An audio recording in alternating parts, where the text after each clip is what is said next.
नमस्कार। प्रवाह साक्षी न्यूज नाटक और आप सभी का स्वागत है। बिहार विधानसभा चुनाव में शुरुआत में लगा था कि जो एनडीए है वो एक तरफा परिणाम लेकर आएगा और तमाम जो एग्जिट पोल हैं उन्होंने भी यही भविष्यवाणी की थी कि एनडीए की सरकार बनती दिख रही है। लेकिन अगर अभी जो शुरुआती रुझान सामने आ रहे हैं मतगणना के, वो दिखा रहे हैं कि एनडीए आगे तो है लेकिन महागठबंधन ज़्यादा पीछे नहीं है। अगर एनडीए डाल डाल है तो महागठबंधन पात पात है। बात कर लें अगर जो अभी फिलहाल रुझानों के हिसाब से, तो जो एनडीए है वो 79 सीटों पर बढ़त बनाए हुए है, 57 पर महागठबंधन बढ़त बनाए हुए है। खास बात यह है कि जो बीजेपी है और जो आरजेडी है, इनमें बड़ी कांटे की टक्कर देखने को मिल रही है। और सबसे बड़ी पार्टी कौन बनेगी, आरजेडी या बीजेपी, ये देखने वाली बात होगी, क्योंकि जिस तरीके से दोनों को बढ़त मिल रही है शुरुआती रुझानों में, वो दिखा रहा है कि इन दोनों में से ही कोई एक दल सबसे बड़ी पार्टी बनकर उभरेगा। हालांकि कुछ एग्जिट पोल ने कहा था कि जेडीयू सबसे बड़ी पार्टी बनकर उभरेगी, लेकिन ऐसा होता दिख नहीं रहा है। हम आपको बता दें कि बीजेपी 45 सीटों पर आगे चल रही है, आरजेडी 44 सीटों पर आगे है, यानी कि कांटे की टक्कर है। एक एक सीट की टक्कर देखने को मिल रही है।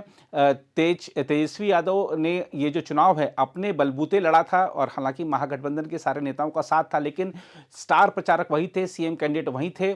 और बीजेपी ने नीतीश के चेहरे को आगे रख के लड़ा था, लेकिन ये नहीं घोषित किया था कि नीतीश ही मुख्यमंत्री होंगे। तो बीजेपी के कार्यकर्ताओं में इस बात का उत्साह भी था कि अगर हमारे नंबर ज़्यादा आते हैं, हमारी सीटें ज़्यादा आती हैं, तो हो सकता है कि बिहार में बीजेपी का पहला सीएम बन जाए। देखना होगा कि क्या होता है।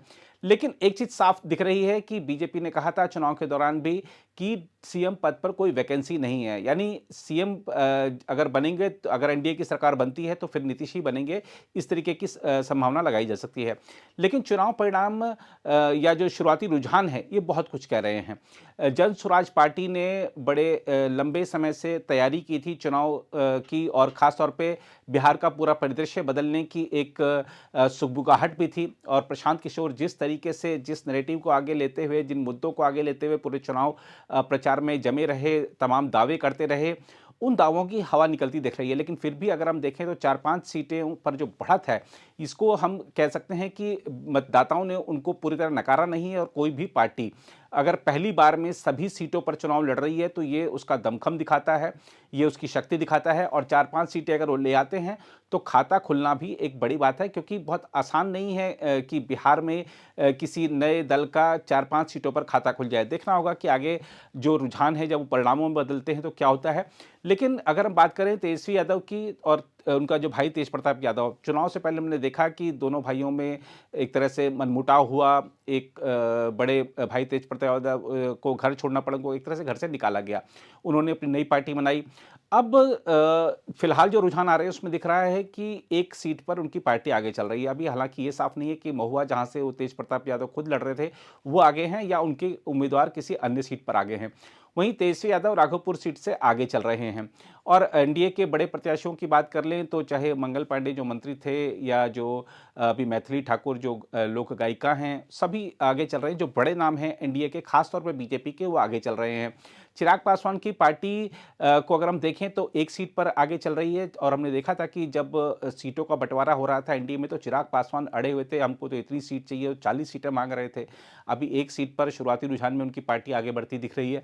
तो चिराग पासवान की राजनीति को भी अगर ये परिणाम ऐसे ही रहते हैं चिराग पासवान की पार्टी के लिए, तो उनको भी आत्ममंथन करना होगा और देखना होगा कि एनडीए के जो अन्य पार्टनर हैं, जो उस समय चुप हो गए थे, चाहे जीतन राम मांझी हों, चाहे अन्य हों, कि उपेंद्र कुशवाहा हों, जब चिराग पासवान को ज़्यादा सीटें मिली तो उस समय चुप रह गए थे वो, कि ठीक है, तो अब उनको बोलने का अवसर मिलेगा अगर चिराग पासवान की पार्टी का प्रदर्शन अच्छा नहीं रहता तो।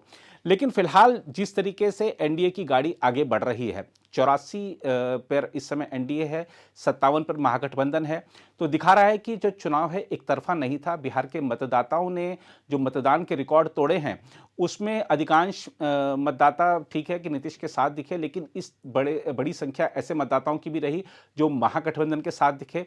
जो तेजस्वी यादव ने रोजगार के मुद्दे उठाए थे, जो तेजस्वी यादव ने बिहार में बदलाव के मुद्दे उठाए थे, उसको लोगों ने समर्थन दिया है।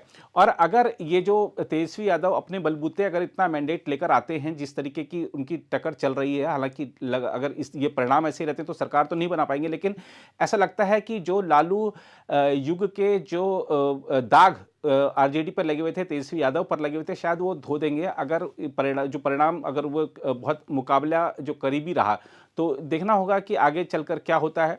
फिलहाल जो आपको बता दें कि अभी ईवीएम नहीं खुली है, तो जो कुछ हो रहा है पोस्टल बैलेट से जो रुझान हैं वो सामने आ रहे हैं। पोस्टल बैलेट में वो मतदाता मतदान करते हैं जिनकी ड्यूटी कहीं लगी होती है, जो अपना पहले ही मतदान कर देते हैं। उन्होंने क्या जनादेश दिया है? उन्होंने जनादेश दिया है कि एनडीए की सरकार बने।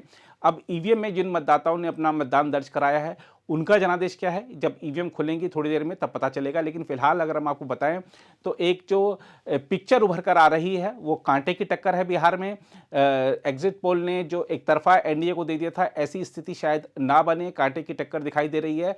फिलहाल जो सबसे बड़ी पार्टी के रूप में अगर हम उभर रही है कोई पार्टी, तो वो है भारतीय जनता पार्टी।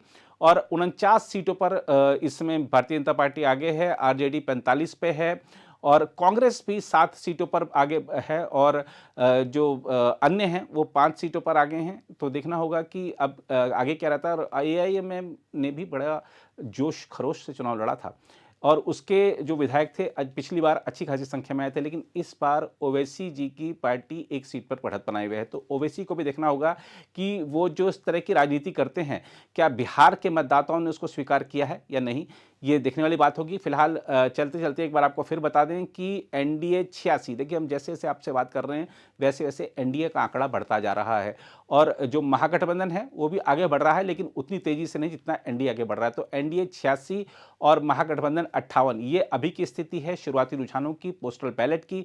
ईवीएम खुलती हैं तो दिशा किस ओर जाएगी ये आपको अब थोड़ी देर में फिर बताएंगे। फिलहाल इस रिपोर्ट में इतना ही। बाकी देश दुनिया की खबरों के लिए बने रहें प्रभा साक्षी के साथ। अगर आप भी लेना चाहते हैं देश दुनिया की तमाम जानकारी तो आज ही सब्सक्राइब करें हमारे चैनल को। साथ ही नीचे दिए बेल आइकन को जरूर दबाएं ताकि हर अपडेट आप तक पहुंच सके।